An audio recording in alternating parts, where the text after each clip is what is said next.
Comment transformer un trou de verre en machine à voyager dans le temps? C'est très simple. Rappelez-vous l'histoire des jumeaux. Le jumeau voyageur revient plus jeune que son frère resté sur Terre.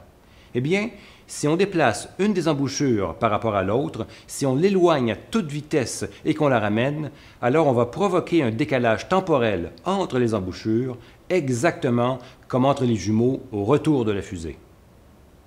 Plus on déplace rapidement l'embouchure, plus le décalage temporel est important.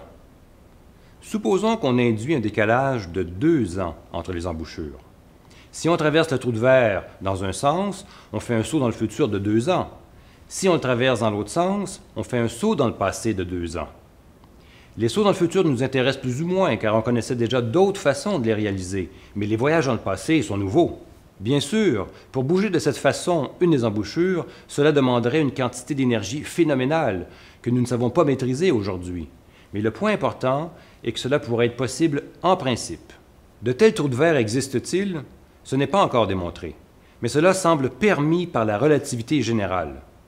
Il est très probable qu'ils existent au moins à un niveau microscopique. Une objection qu'on mentionne souvent est la suivante.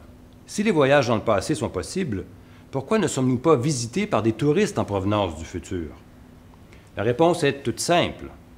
De telles machines à reculer dans le temps ne permettent pas de reculer dans le passé avant la date de construction de la machine.